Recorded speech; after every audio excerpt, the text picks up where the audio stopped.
by Frances Hodgson Burnett. Chapter 1. Little Miss Mary. Nobody seemed to care about Mary. She was born in India, where her father was a British official. He was busy with his work, and her mother, who was very beautiful, spent all her time going to parties. So an Indian woman, Kamala, was paid to take care of the little girl. Mary was not a pretty child. She had a thin, angry face and thin yellow hair. She was always giving orders to Kamala, who had to obey. Mary never thought of other people, but only of herself. In fact, she was a very selfish, disagreeable, bad-tempered little girl. One very hot morning, when she was about 9 years old, she woke up and saw that instead of Kamala, there was a different Indian servant by her bed. "What are you doing here?" she asked crossly. "Go away, and send Kamala to me at once." The woman looked afraid. "I'm sorry, Miss Mary. She can't come." Something strange was happening that day. Some of the house servants were missing, and everybody looked frightened. But nobody told Mary anything. And Kamala still did not come. So at last, Mary went out into the garden and played by herself under a tree. She pretended she was making her own flower garden and picked large red flowers to push into the ground. All the time, she was saying crossly to herself, "I hate Kamala. I'll hit her when she comes back." Just then, she saw her mother coming into the garden with a young Englishman. They did not notice the child, who listened to their conversation. "It's very bad, is it?" her mother asked the young man in a worried voice. "Very bad," he answered seriously. "People are dying like flies. It's dangerous to stay in this town. You should go to the hills, where there's no disease." "Oh, I know," she cried. "We must leave soon." Suddenly, they heard loud cries coming from the servants' rooms at the side of the house.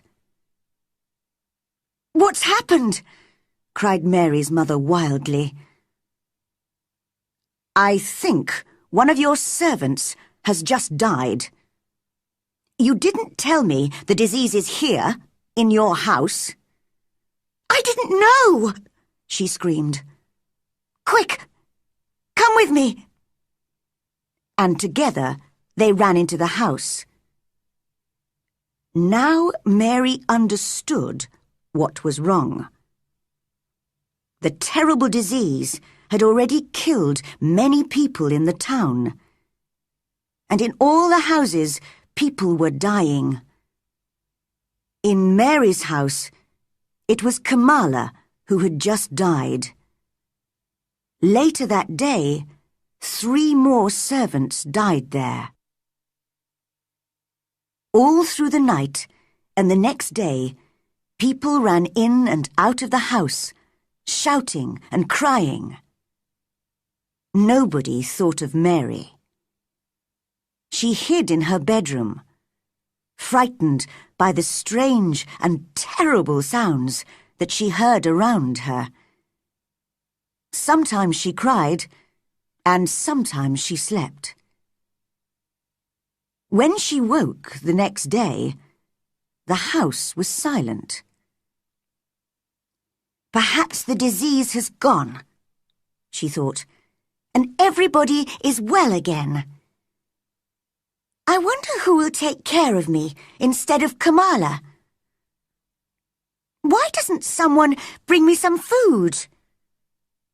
It's strange the house is so quiet. But just then, she heard men's voices in the hall. How sad, said one. That beautiful woman. There was a child, too, wasn't there? Said the other. Although none of us ever saw her. Mary was standing in the middle of her room when they opened the door a few minutes later. The two men jumped back in surprise. My name is Mary Lennox, she said crossly. I was asleep when everyone was ill, and now I'm hungry. It's the child, the one nobody ever saw, said the older man to the other. They've all forgotten her. Why was I forgotten? Asked Mary angrily. Why has nobody come to take care of me? The younger man looked at her very sadly. Poor child, he said. You see, there's nobody left alive in the house, so nobody can come. In this strange and sudden way, Mary learnt that both her mother and her father had died.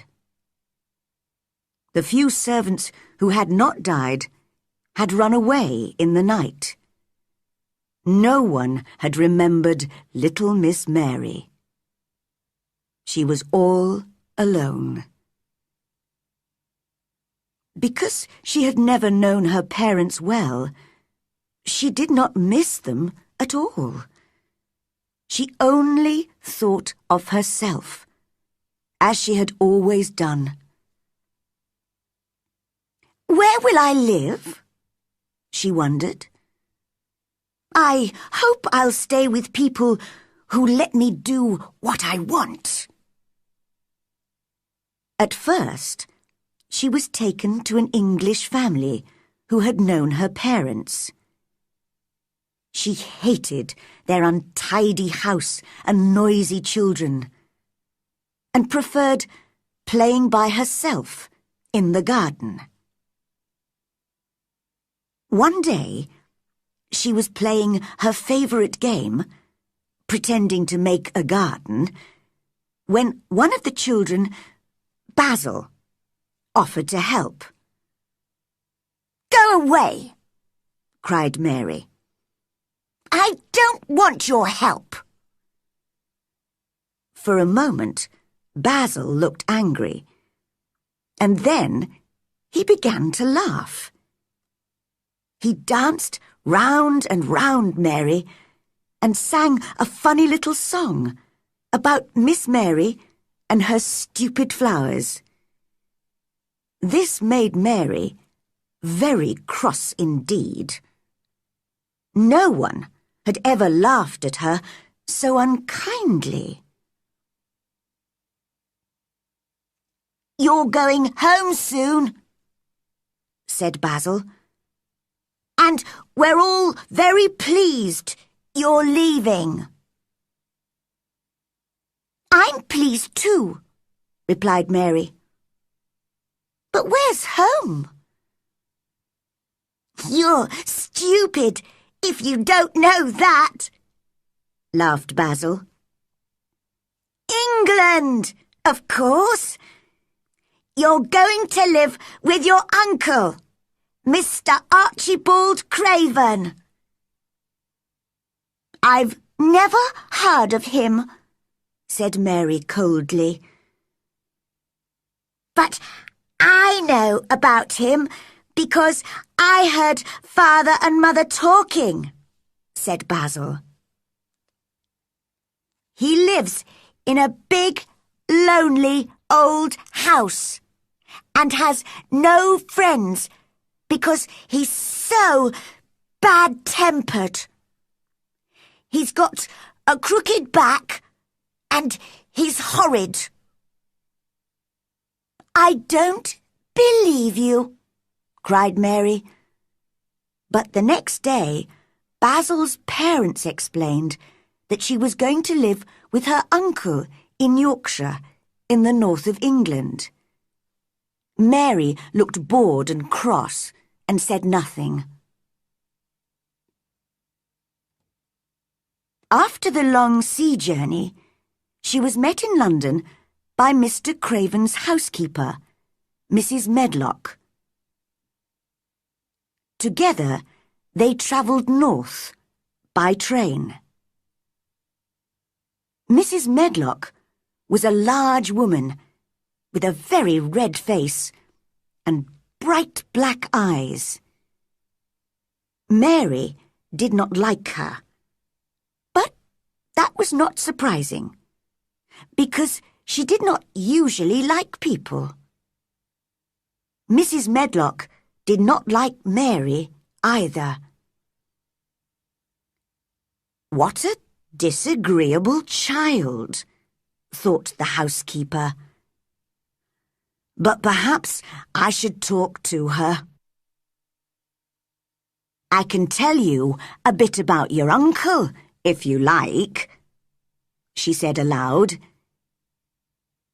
He lives in a big old house, a long way from anywhere.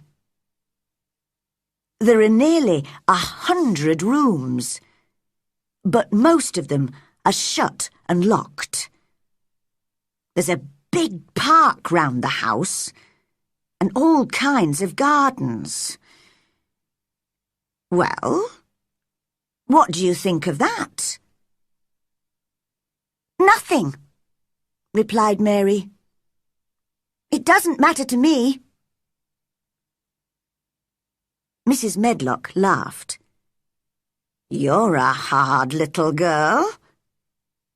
Well, if you don't care, Mr. Craven doesn't either.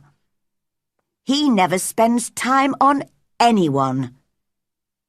He's got a crooked back, you see, and although he's always been rich, he was never really happy until he married. Married? Repeated Mary in surprise. Yes. He married a sweet, pretty girl, and he loved her deeply. So, when she died... Oh, did she die? Asked Mary, interested. Yes, she did. And now he doesn't care about anybody. If he's at home, he stays in his room and sees nobody. He won't want to see you, so you must stay out of his way and do what you're told. Mary stared out of the train window at the grey sky and the rain. She was not looking forward to life at her uncle's house. The train journey lasted all day, and it was dark when they arrived at the station. Then there was a long drive to get to the house. It was a cold, windy night, and it was raining heavily. After a while, Mary began to hear a strange, wild noise. She looked out of the window, but could see nothing except the darkness. "What's that noise?" she asked Mrs. Medlock. It's not the sea, is it?" "No. That's the moor. It's the sound the wind makes, blowing across the moor. What is a moor? It's just miles and miles of wild land, with no trees or houses. Your uncle's house is right on the edge of the moor. Mary listened to the strange, frightening sound. I don't like it, she thought. I don't like it. She looked more disagreeable than ever.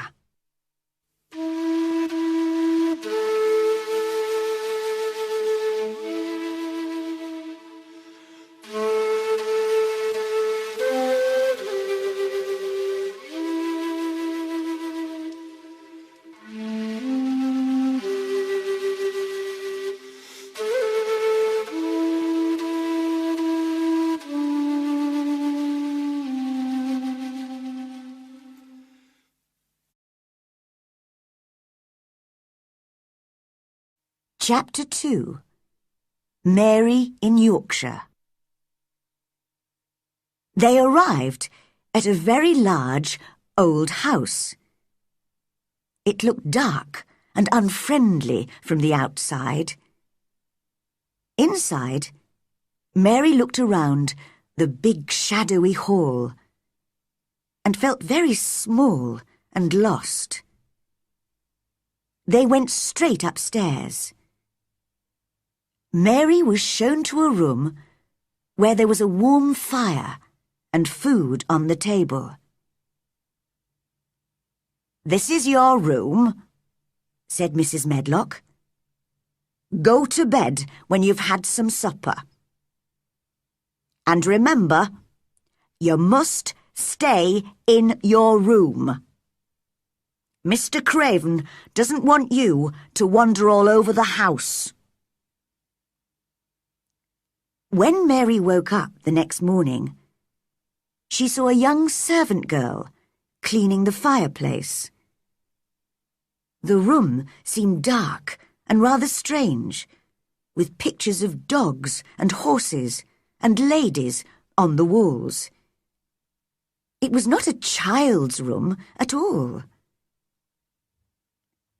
From the window, she could not see any trees or houses, only wild land, which looked like a kind of purple sea.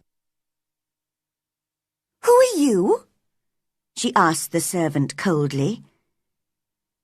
"Martha, miss," answered the girl with a smile. "And what's that outside?" Mary continued. "That's the moor," smiled Martha. "Do you like it?" "No," replied Mary immediately. "I hate it." "That's because you don't know it. You will like it. I love it. It's lovely in spring and summer when there are flowers. It always smells so sweet. The air's so fresh and the birds sing so beautifully. I never want to leave the moor." Mary was feeling very bad-tempered. "You're a strange servant," she said. "In India, we don't have conversations with servants. We give orders, and they obey, and that's that." Martha did not seem to mind Mary's crossness. "I know, I talk too much," she laughed. "Are you going to be my servant?" asked Mary. "Well, not really. I work for Mrs. Medlock. I'm going to clean your room and bring you your food. But you won't need a servant except for those things. But who's going to dress me? Martha stopped cleaning and stared at Mary. The can I dress this son? She asked, shocked. What do you mean? I don't understand your language. Oh, I forgot. We all speak the Yorkshire dialect here. But of course, you don't understand that. I meant to say, can't you put on your own clothes? Of course not. My servant always used to dress me. Well, I think you should learn to dress yourself.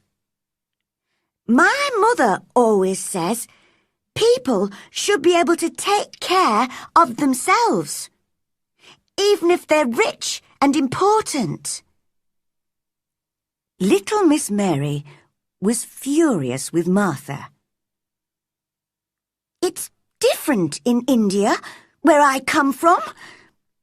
You don't know anything about India, or about servants, or about anything. You... She could not explain what she meant. Suddenly, she felt very confused and lonely. She threw herself down on the bed and started crying wildly. Now, don't cry like that, Martha said gently. I'm very sorry. You're right. I don't know anything about anything. Please stop crying, miss. She sounded kind and friendly, and Mary began to feel better and soon stopped crying. Martha went on talking as she finished her cleaning. But Mary looked out of the window in a bored way and pretended not to listen. I've got 11 brothers and sisters, you know, miss. There's not much money in our house, and they all eat so much food. Mother says it's the good fresh air on the moor that makes them so hungry. My brother Dickon, he's always out on the moor. He's 12, and he's got a horse, which he rides sometimes. Where did he get it? Asked Mary. She had always wanted an animal of her own, and so she began to feel a little interest in Dickon. Oh, it's a wild horse, but he's a kind boy, and animals like him, you see. Now, you must have your breakfast, miss. Here it is, on the table. I don't want it, said Mary. I'm not hungry. What? Cried Martha. My little brothers and sisters would eat all this in 5 minutes. Why? Asked Mary coldly. Because they don't get enough to eat. That's why. And they're always hungry. You're very lucky to have the food, miss. Mary said nothing, but she drank some tea and ate a little bread. Now, put a coat on and run outside to play, said Martha. It'll do you good to be in the fresh air. Mary looked out of the window at the cold grey sky. Why should I go out on a day like this? She asked. Well, there's nothing to play with indoors, is there? Mary realised Martha was right. But who will go with me? She said. Martha stared at her. Nobody. You'll have to learn to play by yourself. Dickon plays by himself on the moors for hours, with the wild birds and the sheep and the other animals. She looked away for a moment. Perhaps I shouldn't tell you this, but one of the walled gardens is locked up. Nobody's been in it for 10 years. It was Mrs. Craven's garden, and when she died so suddenly, Mr. Craven locked it and buried the key. Oh, I must go. I can hear Mrs. Medlock's bell ringing for me. Mary went downstairs and wandered through the great empty gardens. Many of the fruit and vegetable gardens had walls round them, but there were no locked doors. She saw an old man digging in one of the vegetable gardens, but he looked cross and unfriendly, so she walked on. How ugly it all looks in winter, she thought. But what a mystery the locked garden is. Why did my uncle bury the key? If he loved his wife, why did he hate our garden? Perhaps I'll never know.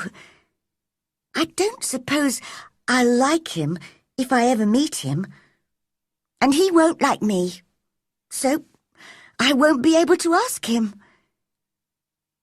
Just then, she noticed a robin singing to her from a tree on the other side of a wall. I think that tree's in the secret garden, she told herself. There's an extra wall here, and there's no way in. She went back to where the gardener was digging and spoke to him. At first, he answered in a very bad-tempered way. But suddenly, the robin flew down near them, and the old man began to smile. He looked a different person then, and Mary thought how much nicer people looked when they smiled. The gardener spoke gently to the robin, and the pretty little bird hopped on the ground near them. "He's my friend, he is," said the old man. "There aren't any other robins in the garden, so he's a bit lonely." He spoke in strong Yorkshire dialect, so Mary had to listen carefully to understand him. She looked very hard at the robin. "I'm lonely too," she said. She had not realized this before. "What's your name?" she asked the gardener. "Ben Weatherstaff. I'm lonely myself. The robin's my only friend, you see." "I haven't got any friends at all," said Mary. Yorkshire people always say what they are thinking, and old Ben was a Yorkshire moorman. "We're alike, you and me," he told Mary. "We're not pretty to look at, and we're both very disagreeable." Nobody had ever said this to Mary before. "Am I really as ugly and disagreeable as Ben?" she wondered. Suddenly, the robin flew to a tree near Mary and started singing to her. Ben laughed loudly. "Well," he said, "he wants to be your friend." "Oh, would you please be my friend?" she whispered to the robin. She spoke in a soft, quiet voice, and old Ben looked at her in surprise. "You said that really nicely," he said. "You sound like Dickon when he talks to animals on the moor." "Do you know Dickon?" asked Mary. But just then, the robin flew away. "Oh, look!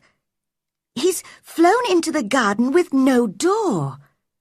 Please, Ben, how can I get into it?"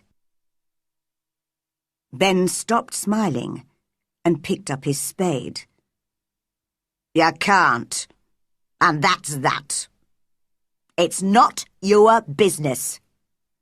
Nobody can find the door. Run away and play, will you? I must get on with my work." And he walked away.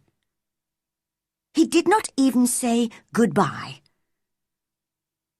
In the next few days, Mary spent almost all her time in the gardens. The fresh air from the moor made her hungry, and she was becoming stronger and healthier. One day, she noticed the robin again. He was on top of a wall, singing to her. "Good morning. Isn't this fun? Come this way," he seemed to say as he hopped along the wall. Mary began to laugh as she danced along beside him. "I know the secret gardens on the other side of this wall," she thought excitedly. "And the robin lives there. But where's the door?" That evening, she asked Martha to stay and talk to her beside the fire after supper. They could hear the wind blowing round the old house, but the room was warm and comfortable. Mary only had one idea in her head. "Tell me about the secret garden," she said. "Well, all right then, miss. But we aren't supposed to talk about it, you know. It was Mrs. Craven's favourite garden. And she and Mr. Craven used to take care of it themselves. They spent hours there, reading and talking. Very happy they were. They used the branch of an old tree as a seat. But one day, when she was sitting on the branch, it broke, and she fell. She was very badly hurt, and the next day, she died. That's why he hates the garden so much, and won't let anyone go in there." "How sad," said Mary. "Poor Mr. Craven." It was the first time that she had ever felt sorry for anyone. Just then, as she was listening to the wind outside, she heard another noise in the house. "Can you hear a child crying?" she asked Martha. Martha looked confused. No," she replied. "No, I think it must be the wind." But at that moment, the wind blew open their door, and they heard the crying very clearly. "I told you," cried Mary. At once, Martha shut the door. "It was the wind," she repeated. But she did not speak in her usual natural way, and Mary did not believe her. The next day, it was very rainy, so Mary did not go out. Instead, she decided to wander round the house, looking into some of the 100 rooms that Mrs. Medlock had told her about. She spent all morning going in and out of dark, silent rooms, which were full of heavy furniture and old pictures. She saw no servants at all, and was on her way back to her room for lunch when she heard a cry. "It's a bit like the cry that I heard last night," she thought. Just then, the housekeeper, Mrs. Medlock, appeared, with her keys in her hand. "What are you doing here?" she asked crossly. "I didn't know which way to go, and I heard someone crying," answered Mary. "You didn't hear anything. Go back to your room now, and if you don't stay there, I'll lock you in." Mary hated Mrs. Medlock for this. "There was someone crying. I know there was," she said to herself. "But I'll discover who it is soon." She was almost beginning to enjoy herself in Yorkshire.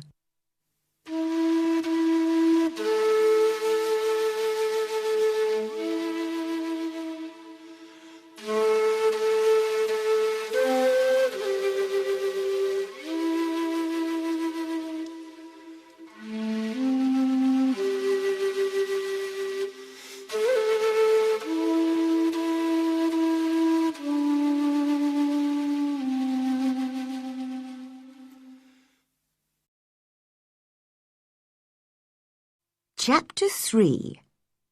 Finding the Secret Garden. When Mary woke up 2 days later, the wind and rain had all disappeared, and the sky was a beautiful blue. "Spring'll be here soon," said Martha happily. "You'll love the moor then, when it's full of flowers and birds." "Could I get to the moor?" asked Mary. "You've never done much walking, have you? I don't think you could walk the 5 miles to our cottage." "But I'd like to meet your family," Mary said. Martha looked at the little girl for a moment. She remembered how disagreeable Mary had been when she first arrived. But now, Mary looked interested and friendly. "I'll ask Mother," said Martha. "She can always think of a good plan. She's sensible and hard-working and kind. I know you'll like her." "I like Dickon, although I've never seen him. I wonder what Dickon will think of you." "He won't like me," said Mary. "No one does." "But do you like yourself? That's what Mother would ask." "No, not really. I've never thought of that." "Well, I must go now. It's my day off, so I'm going home to help Mother with the housework. Goodbye, miss. See you tomorrow." Mary felt lonelier than ever when Martha had gone, so she went outside. The sunshine made the gardens look different, and the change in the weather had even made Ben Weatherstaff easier to talk to.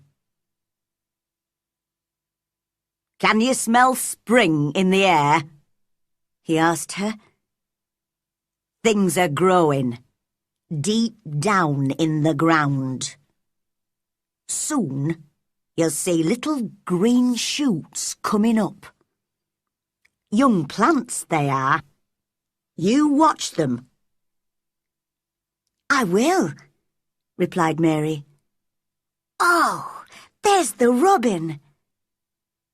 The little bird hopped onto Ben's spade. Are things growing in the garden where he lives? What garden? Said Ben in his bad-tempered voice. You know, the secret garden. Are the flowers dead there? She really wanted to know the answer. Ask the robin, said Ben crossly. He's the only one who's been in there for the last 10 years. 10 years was a long time, Mary thought. She had been born 10 years ago. She walked away, thinking. She had begun to like the gardens, and the robin, and Martha, and Dickon, and their mother. Before she came to Yorkshire, she had not liked anybody.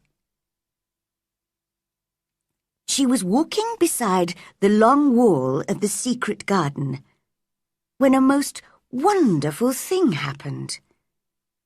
She suddenly realized the robin was following her. She felt very pleased and excited by this, and cried out, "You like me, don't you? And I like you too." As he hopped along beside her, she hopped and sang too, to show him that she was his friend. Just then, he stopped at a place where a dog had dug a hole in the ground. As Mary looked at the hole, she noticed something almost buried there. She put her hand in and pulled it out. It was an old key. Perhaps it's been buried for 10 years, she whispered to herself. Perhaps it's the key to the secret garden. She looked at it for a long time. How lovely it would be to find the garden and see what had happened to it in the last 10 years. She could play in it all by herself, and nobody would know she was there. She put the key safely in her pocket. The next morning, Martha was back at Misselthwaite Manor and told Mary all about her day with her family. I really enjoyed myself. I helped Mother with the whole week's washing and baking. And I told the children about you. They wanted to know about your servants and the ship that brought you to England and everything. I can tell you some more for next time, offered Mary. They'd like to hear about riding on elephants and camels, wouldn't they? Oh, that would be kind of you, miss. And Luke, Mother has sent you a present. A present? Repeated Mary. How could a family of 14 hungry people give anyone a present? Mother bought it from a man who came to the door to sell things. She told me, Martha, you brought me your pay like a good girl, and we need it all. But I'm going to buy something for that lonely child at the manor. And she bought one, and here it is. It was a skipping rope. Mary stared at it. What is it? She asked. Don't they have skipping ropes in India? Well, this is how you use it. Just watch me. Martha took the rope and ran into the middle of the room. She counted up to 100 as she skipped. That looks lovely, said Mary. "Your mother is very kind. Do you think I could ever skip like that?" "Just try," said Martha. "Mother says it'll make you strong and healthy. Skip outside in the fresh air." Mary put her coat on and took the skipping rope. As she was opening the door, she thought of something and turned round. "Martha, it was your money, really. Thank you." She never thanked people usually, and she did not know how to do it. So she held out her hand, because she knew that adults did that. Martha shook her hand and laughed. "You're a strange child," she said, "like an old woman. Now, run away and play." The skipping rope was wonderful. Mary counted and skipped and counted until her face was hot and red. She was having more fun than she had ever had before. She skipped through the gardens until she found Ben Weatherstaff, who was digging and talking to his robin. She wanted them both to see her skip. "Well," said Ben, "you're looking fine and healthy today. Go on skipping. It's good for you." Mary skipped all the way to the secret garden wall. And there was the robin. He had followed her. Mary was very pleased. "You showed me where the key was yesterday," she laughed. "I've got it in my pocket. So you ought to show me the door today." The robin hopped onto an old climbing plant on the wall and sang his most beautiful song.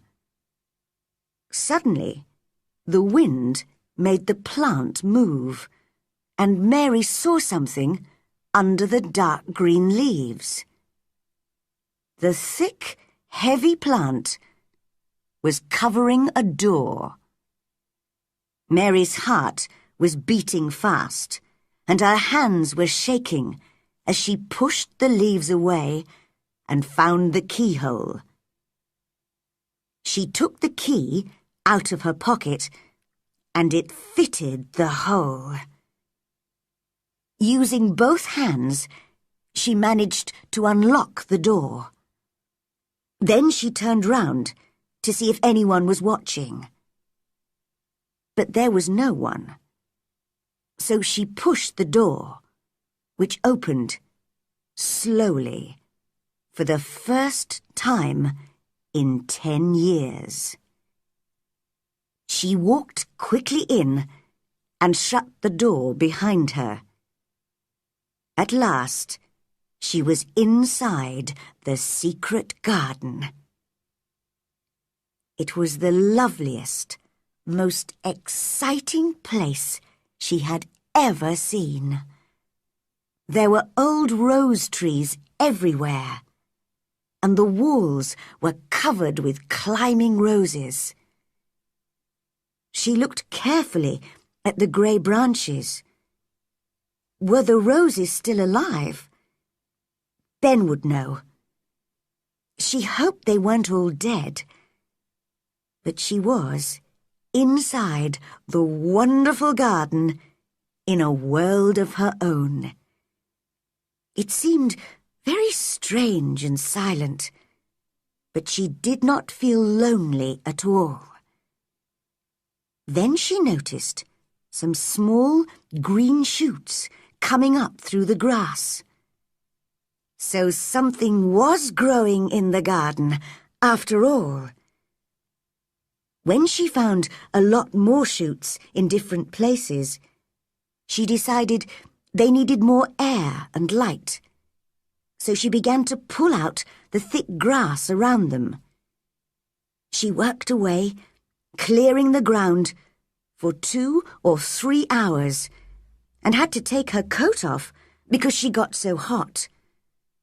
The robin hopped around, pleased to see someone gardening.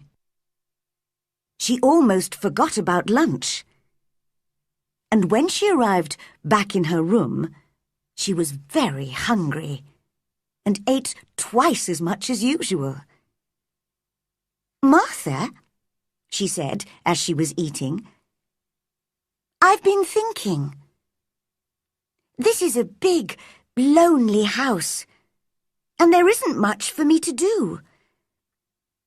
Do you think if I buy a little spade, I can make my own garden?"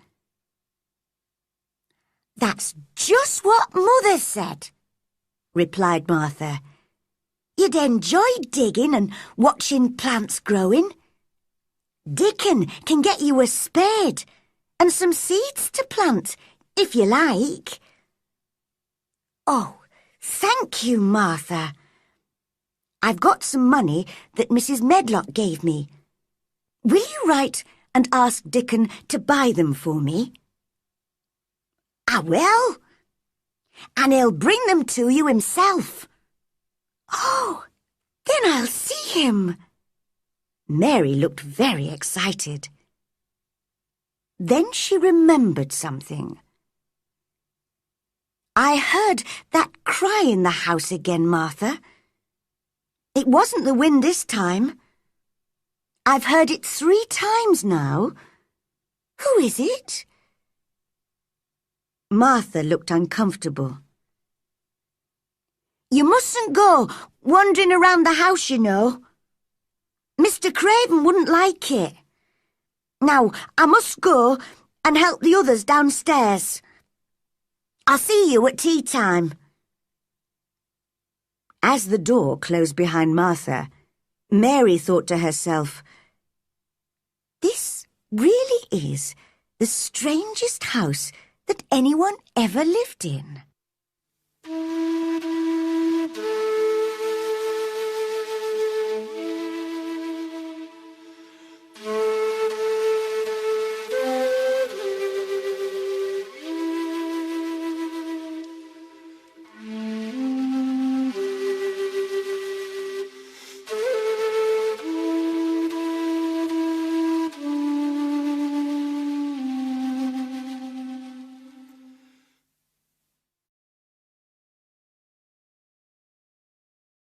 Chapter 4. Meeting Dickon.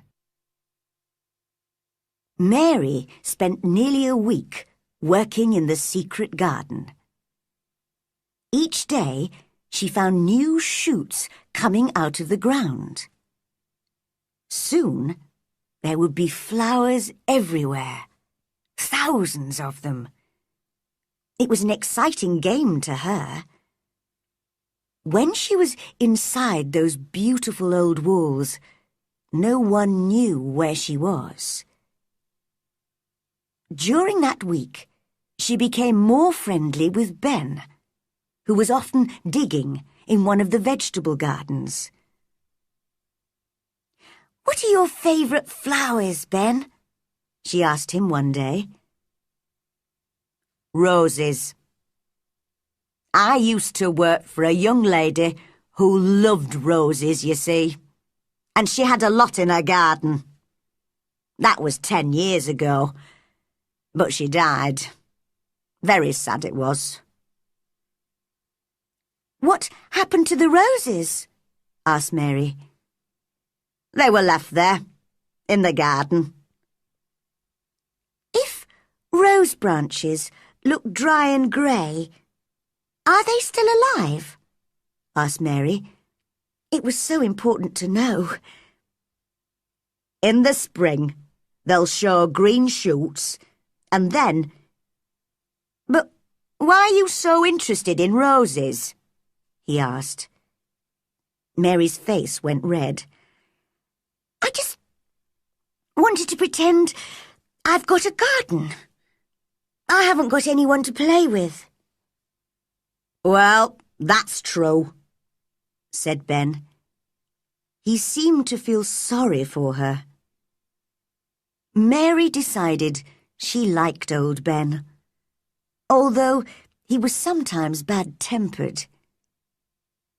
She skipped along and into the wood at the end of the gardens. Suddenly, she heard a strange noise, and there, in front of her, was a boy. He was sitting under a tree, playing on a wooden pipe. He was about 12, with a healthy red face and bright blue eyes. There was a squirrel and a crow in the tree, and 2 rabbits sitting on the grass near him. "They're listening to the music," thought Mary.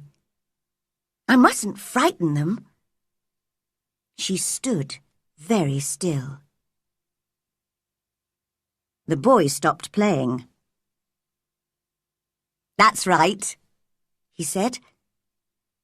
"Animals don't like it if you move suddenly. I'm Dickon, and you must be Miss Mary. I've brought you the spade and the seeds." He spoke in an easy, friendly way. Mary liked him at once. As they were looking at the seed packets together, the robin hopped onto a branch near them. Dickon listened carefully to the robin's song. "He's saying he's your friend," he told Mary. "Really? Oh, I am pleased he likes me. Can you understand everything that birds say?" "I think I do, and they think I do. I've lived on the moor with them for so long.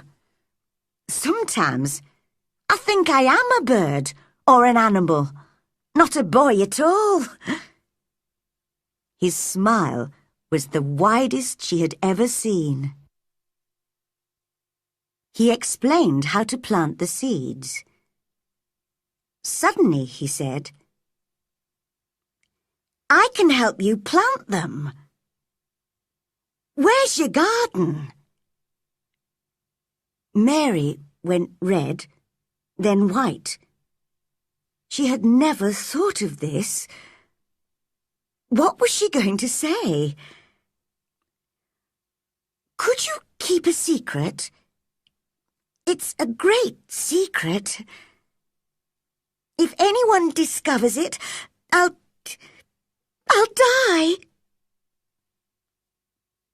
"I keep secrets for all the wild birds and animals on the moor, so I can keep yours too," he replied. "I've stolen a garden," she said very fast. "Nobody goes into it. Nobody wants it. I love it, and nobody takes care of it. They're letting it die." And she threw her arms over her face and started crying. "Don't cry," said Dickon gently. "Where is it?" "Come with me, and I'll show you," said Miss Mary. They went to the secret garden and entered it together. Dickon walked round, looking at everything. "Martha told me about this place, but I never thought I'd see it," he said. "It's wonderful." "What about the roses?" asked Mary worriedly. "Are they still alive? What do you think?" "Look at these shoots on the branches. Most of them are alive, all right."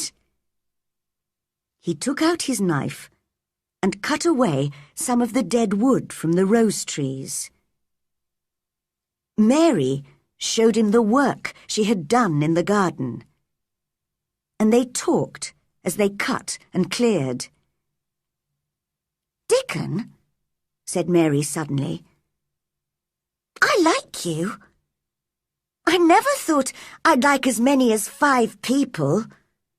"Only 5?" laughed Dickon. He did look funny when he laughed, thought Mary. "Yes, your mother, Martha, the Robin, Ben, and you." Then she asked him a question in Yorkshire dialect, because that was his language. "Does thou like me?" was her question. "Of course.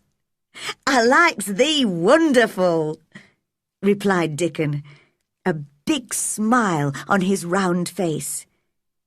Mary had never been so happy. When she went back to the house for her lunch, she told Martha about Dickon's visit.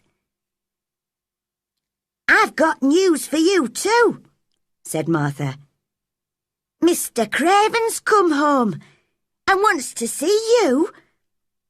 He's going away again tomorrow for several months."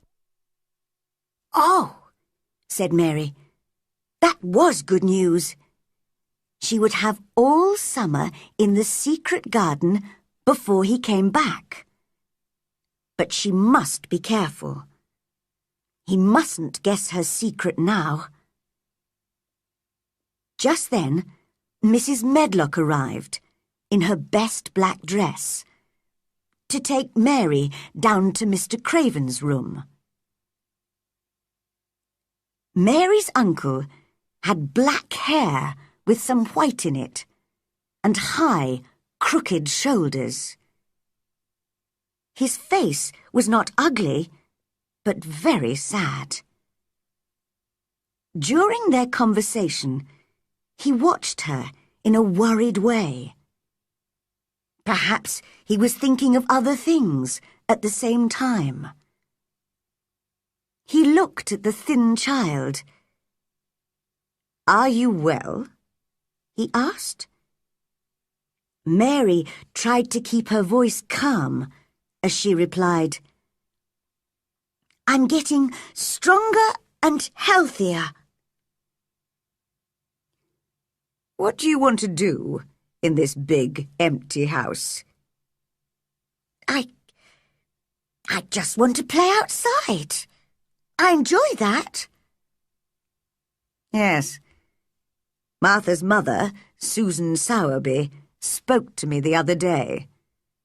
She's a sensible woman, and she said you needed fresh air. But where do you play?" "Everywhere. I just skip and run and look for green shoots. I don't damage anything." "Don't look so frightened. Of course, a child like you couldn't damage anything. Play where you like. Is there anything that you want?" Mary came a step nearer to him, and her voice shook a little as she spoke. Could I have a bit of garden?" Mr. Craven looked very surprised. "To plant seeds in, to make them come alive," Mary went on bravely. "It was too hot in India, so I was always ill and tired there. But here it's different. I love the garden." He passed a hand quickly over his eyes. Then he looked kindly at Mary. "I knew someone once who loved growing things like you. Yes, child, take as much of the garden as you want." He smiled gently at her.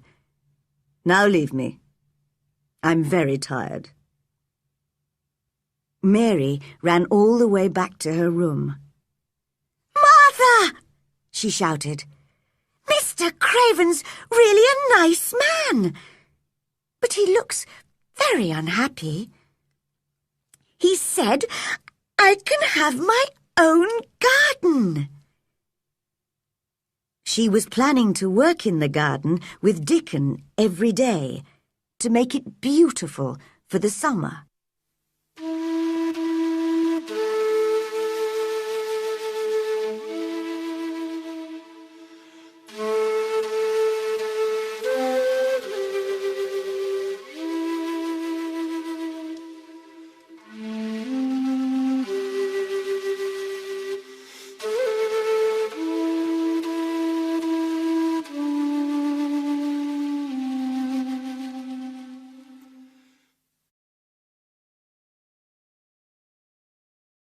Chapter 5. Meeting Colin. In the middle of the night, Mary woke up. Heavy rain had started falling again, and the wind was blowing violently round the walls of the old house. Suddenly, she heard crying again. This time, she decided to discover who it was.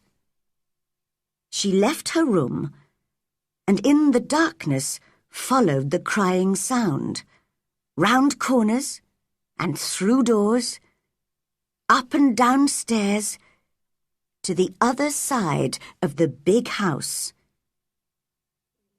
At last, she found the right room. She pushed the door open and went in.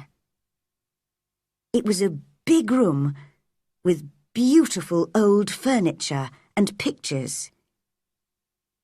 In the large bed was a boy who looked tired and cross, with a thin, white, tearful face. He stared at Mary. "Who are you?" he whispered. "Are you a dream?" "No, I'm not. I'm Mary Lennox. Mr. Craven's my uncle." "He's my father," said the boy. "I'm Colin Craven."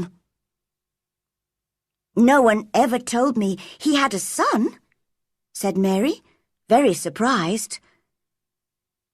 "Well, no one ever told me you'd come to live here. I'm ill, you see. I don't want people to see me and talk about me. If I live, I may have a crooked back like my father, but I'll probably die." "What a strange house this is," said Mary.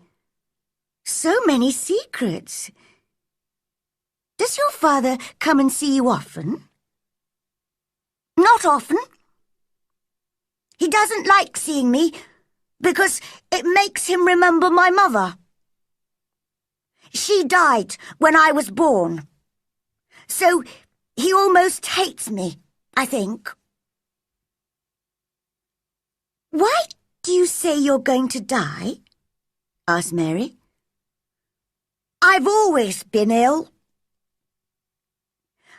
I've nearly died several times. And my back's never been strong. My doctor feels sure that I'm going to die. But he's my father's cousin and very poor, so he'd like me to die. Then he'd get all the money when my father dies. He gives me medicine and tells me to rest. We had a grand doctor from London once who told me to go out in the fresh air and try to get well. But I hate fresh air. And another thing, all the servants have to do what I want, because if I'm angry, I become ill." Mary thought she liked this boy, although he seemed so strange. He asked her lots of questions, and she told him all about her life in India. "How old are you?" he asked suddenly.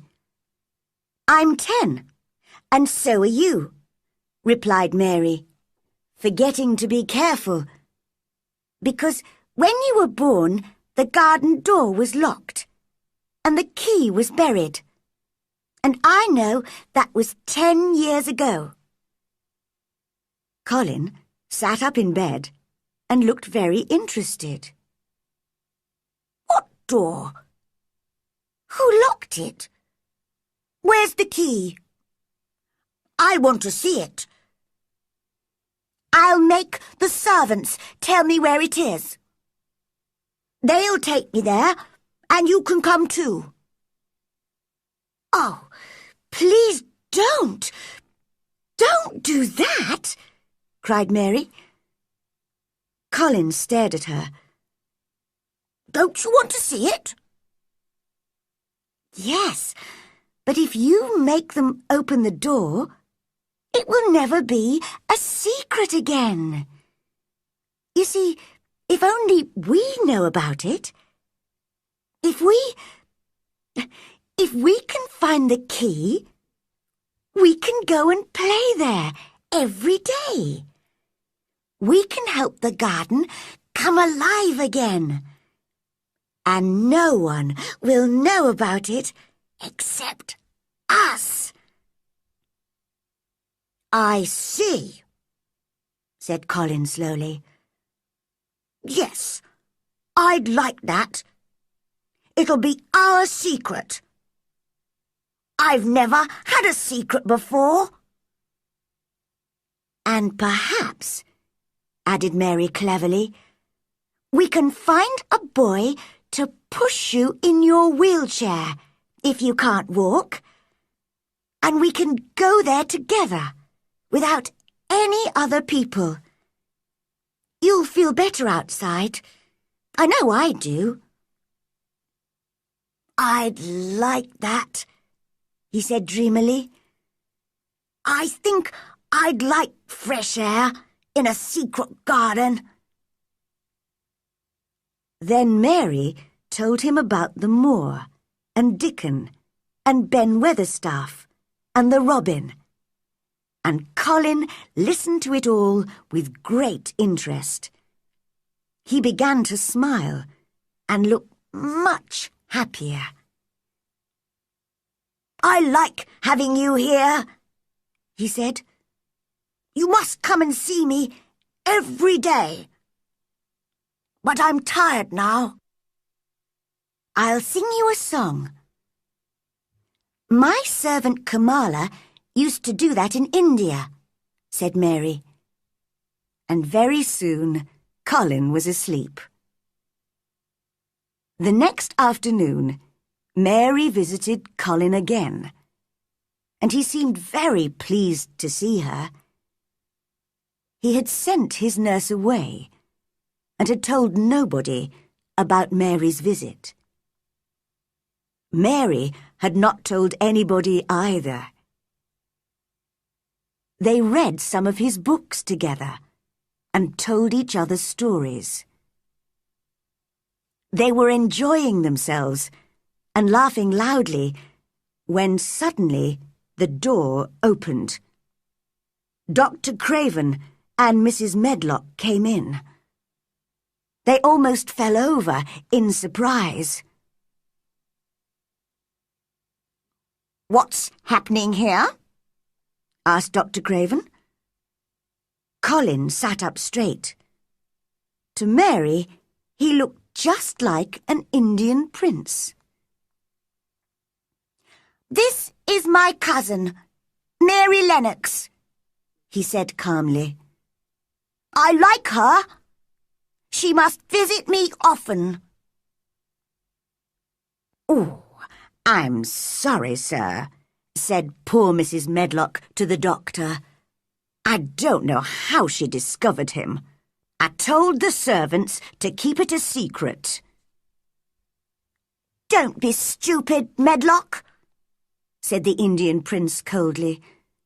Nobody told her. She heard me crying and found me herself. Bring our tea up now. I'm afraid you're getting too hot and excited, my boy, said Dr. Craven. That's not good for you. Don't forget you're ill. I want to forget, said Colin. I'll be angry if Mary doesn't visit me. She makes me feel better. Dr. Craven did not look happy when he left the room. What a change in the boy, sir, said the housekeeper. He's usually so disagreeable with all of us. He really seems to like that strange little girl. And he does look better. Dr. Craven had to agree.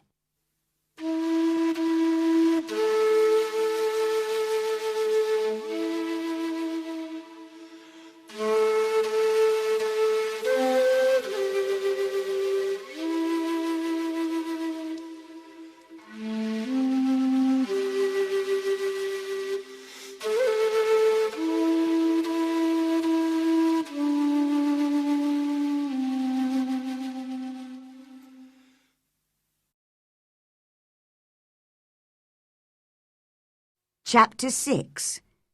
Colin is afraid. Because it rained all the next week, Mary went to talk to Colin every day instead of visiting the garden. But she woke early one morning to see the sun shining into her room, and she ran out to the secret garden at once. She did not even wait to have her breakfast. It was beautifully sunny and warm, and 1,000 more shoots were pushing their way out of the ground. Dickon was already there, digging hard, with the crow and a young fox beside him. "Have you seen the robin?" he asked Mary. The little bird was flying busily backwards and forwards as fast as he could, carrying pieces of dry grass. "He's building a nest," whispered Mary. They watched the robin for a moment. Then Mary said, "I must tell you something. You probably know about Colin Craven, don't you? Well, I've met him, and I'm going to help him to get better." "That's good news." There was a big smile on Dickon's honest face. "We all knew he was ill." "He's afraid he'll have a crooked back, like his father. I think that's what's making him ill." "Perhaps we can bring him here and let him rest under the trees. That'll do him good." "That's what we'll do." They had a lot of gardening and planning to do, and Mary did not have time to visit Colin that day. When she came back to the house in the evening, Martha told her that the servants had had trouble with Colin. "He's been very bad-tempered all afternoon with all of us because you didn't come, miss." "Well, I was busy. He'll have to learn not to be so selfish," replied Mary coldly. She forgot how selfish she had been when she was ill in India. "I'll go and see him now." When she went into his room, he was lying in bed, looking tired. He did not turn to look at her. "What's the matter with you?" she asked crossly.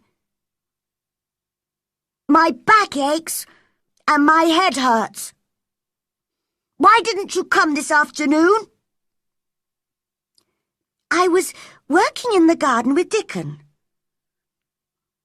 I won't let that boy come to the garden if you stay with him instead of talking to me. Mary suddenly became very angry. If you send Dickon away, I'll never come into this room again. You'll have to, if I say so. I'll make the servants bring you in here. Oh, will you, Prince? But no one can make me talk to you. I won't look at you. I'll stare at the floor. You selfish girl, cried Colin. You're more selfish than I am. You're the most selfish boy I've ever met. I'm not as selfish as your fine Dickon. He keeps you playing outside when he knows I'm ill and alone. Mary had never been so furious. Dickon is nicer than any other boy in the world. He's like an angel. An angel? Don't make me laugh. He's just a poor country boy with holes in his shoes. He's 1,000 times better than you are. Colin had never argued with anyone like himself in his life, and in fact, it was good for him. But now, he was beginning to feel sorry for himself. I'm always ill, he said, and started to cry. I'm sure my back is a bit crooked, and I'm going to die. No, you're not, said Mary crossly. Colin opened his eyes very wide. Nobody had said that to him before. He was angry, but a bit pleased at the same time. What do you mean? You know I'm going to die. Everybody says I'm going to die. I don't believe it, said Mary in her most disagreeable voice. You just say that to make people feel sorry for you. You're too horrid to die. Colin forgot about his painful back and sat up in bed. Get out of the room at once, he shouted, and threw a book at her. I'm going, Mary shouted in reply. And I won't come back. The door banged shut behind her. When she reached her own room, she had decided never to tell him her great secret. He can stay in his room and die if he wants, she thought. But soon she began to remember how ill he had been and how frightened he was. Frightened that one day his back would become as crooked as his father's. Perhaps I'll go back and see him tomorrow. That night, she was woken by the most terrible screams that she had ever heard. Servants were opening and shutting doors and running about. It's Colin, thought Mary. He'll go on screaming until he makes himself really ill. How selfish he is. Somebody should stop him. Just then, Martha ran into the room. We don't know what to do, she cried. He likes you, miss. Come and see if you can make him calmer, please. Well, I'm very cross with him, said Mary, and jumped out of bed. I'm going to stop him.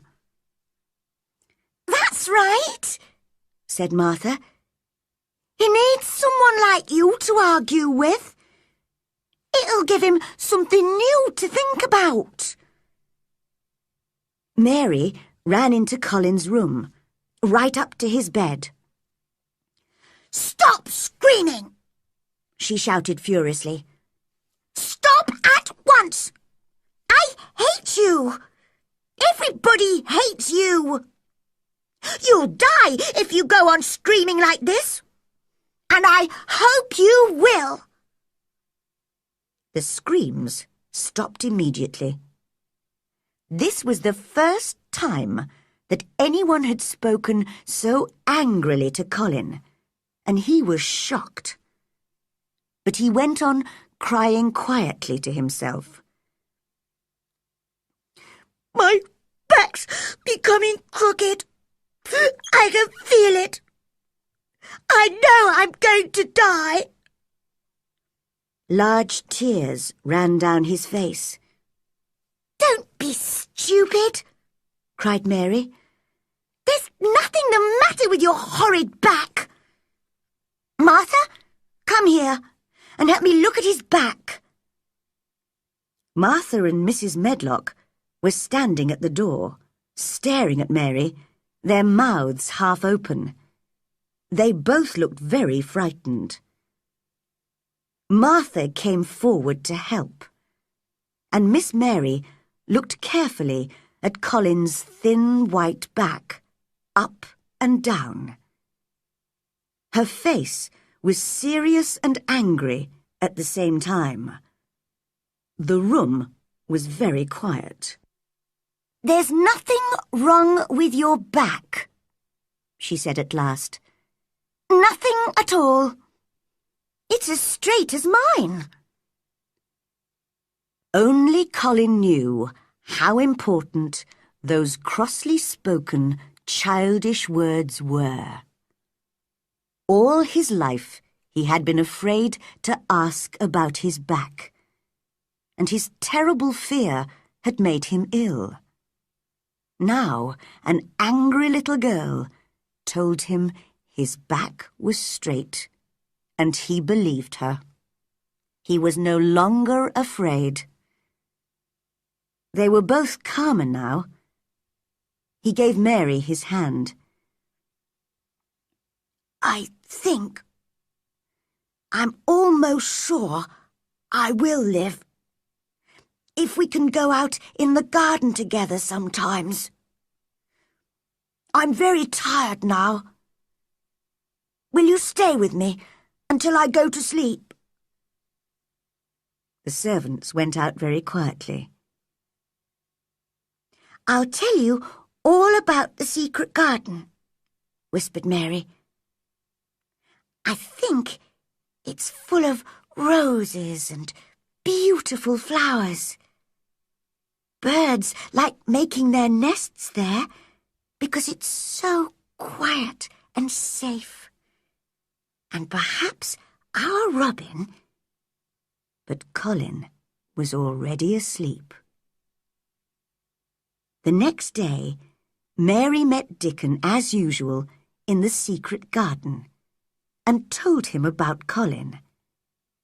Mary loved Dickon's Yorkshire dialect and was trying to learn it herself. She spoke a little now. We mun get poor Colin out here in th' sunshine, and we munnot lose no time about it. Dickon laughed. Well done! I didn't know you could speak Yorkshire. You're right. We must bring Colin to the garden as soon as we can. So that afternoon, she went to see Colin. I'm sorry I said I'd send Dickon away, he said.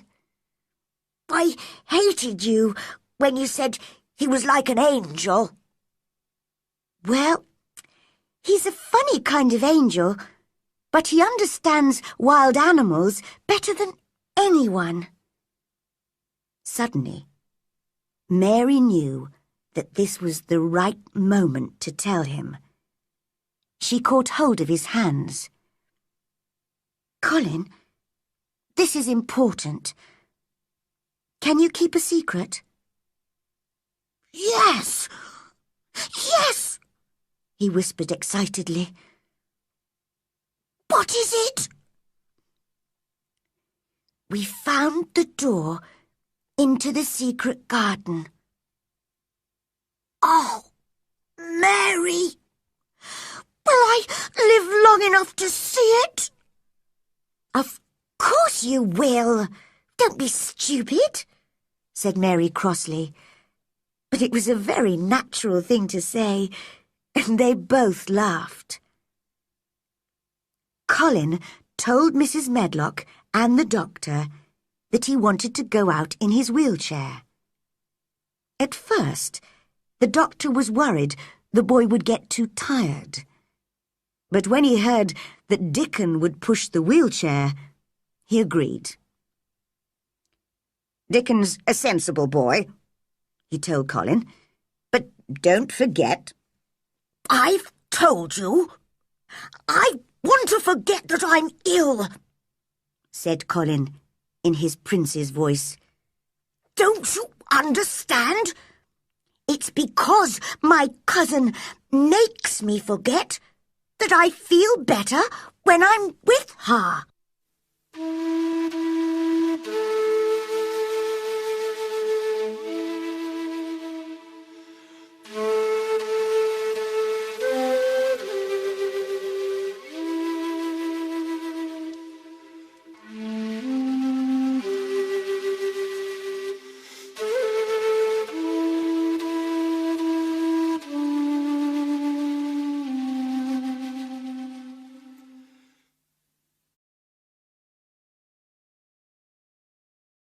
Chapter 7.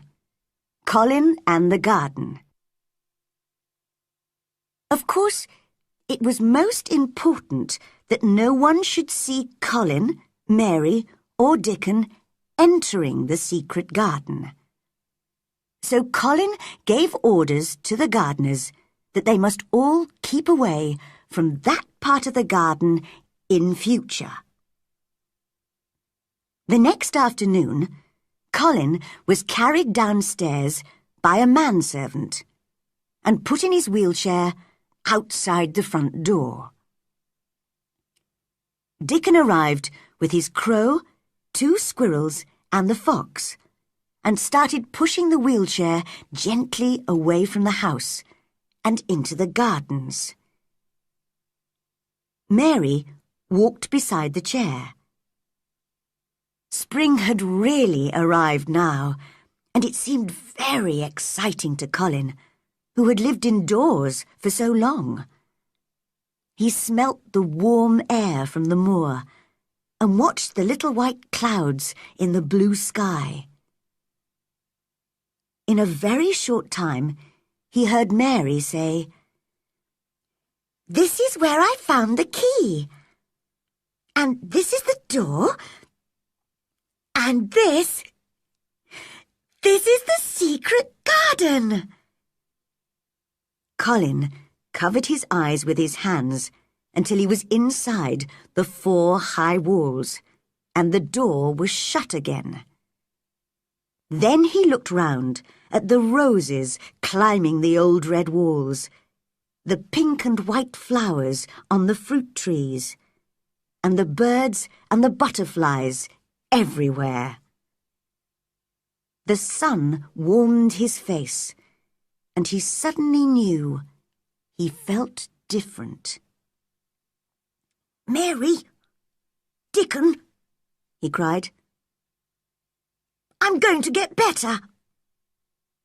I'm going to live forever and ever and ever."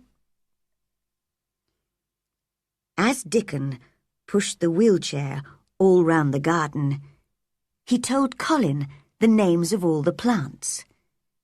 The sun shone, The birds sang, and in every corner of the garden there was something interesting to look at. The three children talked and laughed, and by the end of the afternoon, all three were speaking Yorkshire together. "I'll come back here every afternoon," said Colin. "I want to watch things growing. Soon you'll be strong enough to walk and dig. You'll be able to help us with the gardening," said Dickon kindly. "Do you really think I'll be able to walk and dig?" asked Colin. "Of course you will. You got legs like us." "But they're not very strong," answered Colin. "They shake and I'm afraid to stand on them." "When you want to use them, you'll be able to," said Dickon. The garden was quiet for a moment. Suddenly Colin said, "Who's that?" Mary turned her head and noticed Ben Weatherstaff's angry face looking at her over the garden wall. "What are you doing in that garden, young miss?" he shouted. He had not seen Colin or Dickon. "The robin showed me the way, Ben," she replied. You! He stopped shouting, and his mouth dropped open as he saw Dickon pushing a boy in a wheelchair over the grass towards him. "Do you know who I am?" asked the boy in the chair. Old Ben stared. "You've got your mother's eyes," he said in a shaking voice. "Yes, I know you. You're Mr. Craven's son, the little boy with the crooked back." Colin forgot that he had ever had backache. "My back's as straight as yours is," he shouted. Ben stared and stared. He only knew what he had heard from the servants. "You haven't got a crooked back?" he asked. "Or crooked legs?" That was too much. Colin was furious, and it made him feel strong. "Come here, Dickon," he shouted, and threw off his blanket. Dickon was by his side in a second. Mary felt sick with fear. Could Colin stand? Then Colin's thin feet were on the grass, and he was standing, holding Dickon's arm. He looked strangely tall, and he held his head very high. "Look at me!" he shouted at Ben. "Just look at me!" "He's as straight as any boy in Yorkshire," said Dickon. Tears were running down Ben's brown old face.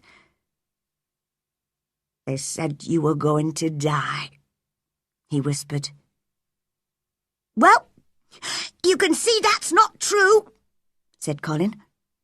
"Now, get down from the wall and come here. I want to talk to you. You've got to help us keep the garden a secret." "Yes, sir," said old Ben as he dried his eyes.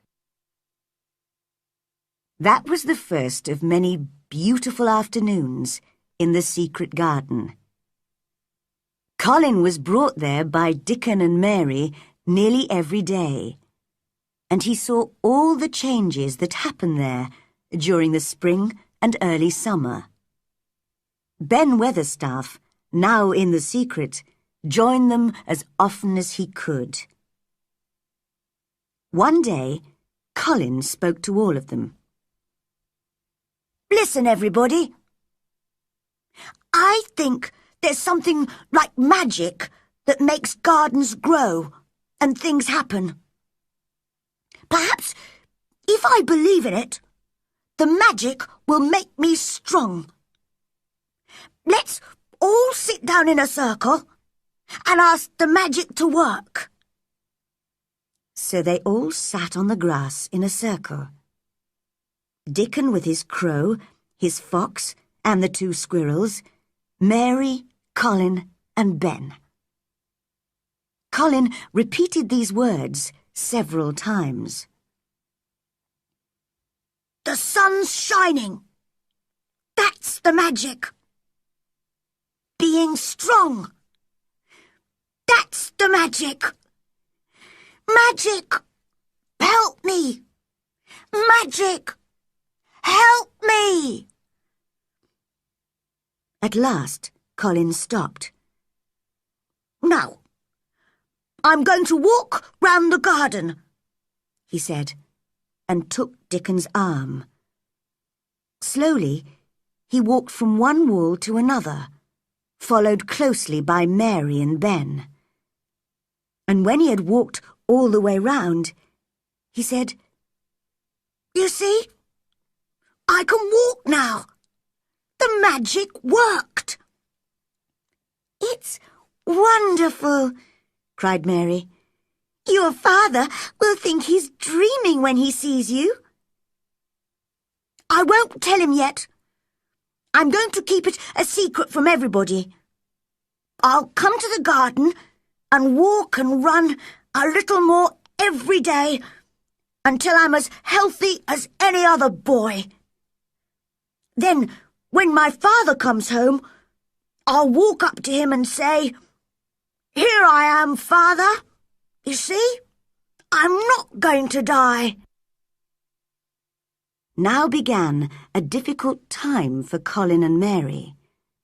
Dickon told his mother about it one evening as he was digging the cottage garden. You see, Mother, they don't want the doctor or the servants to guess that Colin can walk and is getting better. So they have to pretend he's still ill and just as disagreeable as he used to be. If they're running about all day in the fresh air, that'll make them hungry, I should think. Yes, that's the problem. They're both getting fatter and healthier, and they really enjoy their food now. But they have to send some of it back to the kitchen, uneaten. If they eat it all, people will realise how healthy they are. Sometimes they're very hungry. I know what we can do, said Mrs. Sowerby. You can take some fresh milk and some of my newly baked bread to the garden in the mornings. If they have that, it'll do them a lot of good. What a game those children are playing! And she laughed until tears came to her eyes. One afternoon, when they were all working in the garden, the door opened and a woman came quietly in. It's Mother! Cried Dickon, and ran towards her. I told her where the door was, because I knew she would keep the secret. Colin held out his hand to her. I've wanted to see you for a long time, he said. Dear boy, Susan Sowerby whispered, holding his hand. You're so like your mother. Do you think, asked Colin carefully, that will make my father like me? I'm sure it will, she answered warmly. He must see you. He must come home now.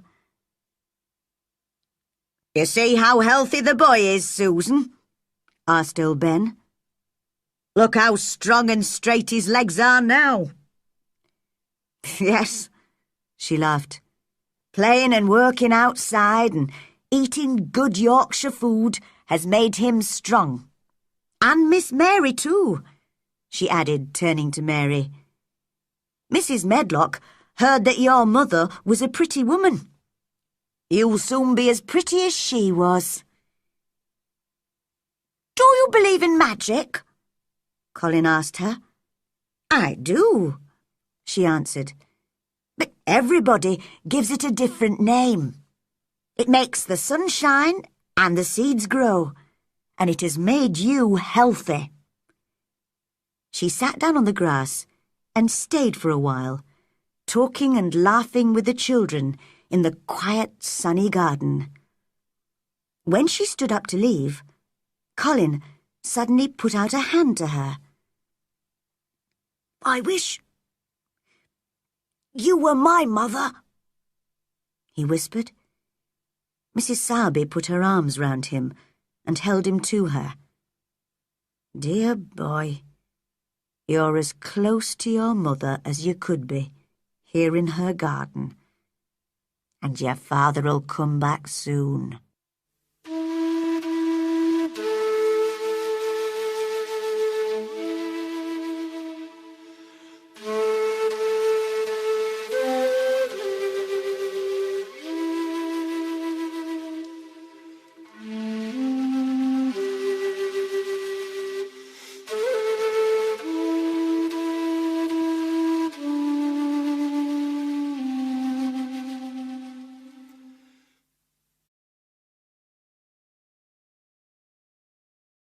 Chapter 8.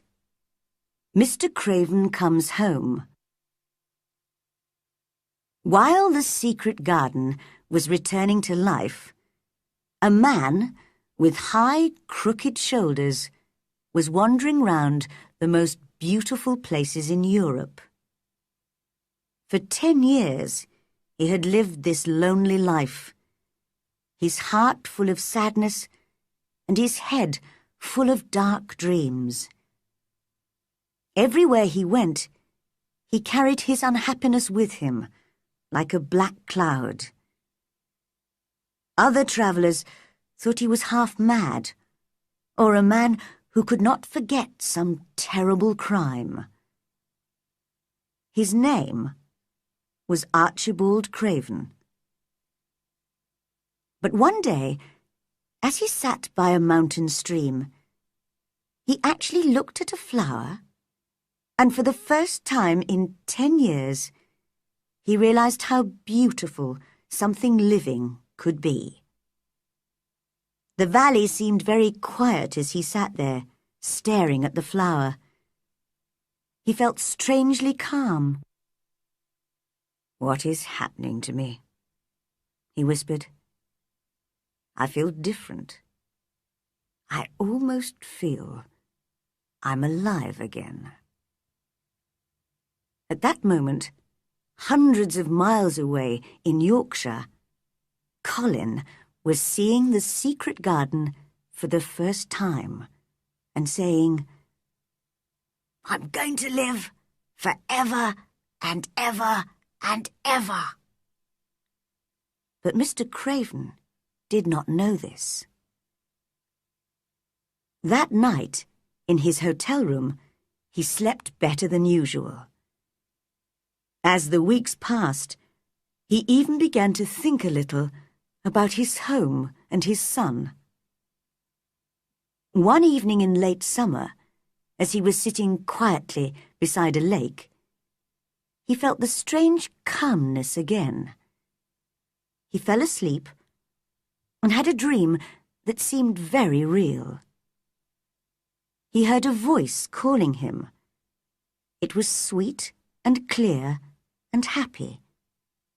The voice of his young wife. "Archie!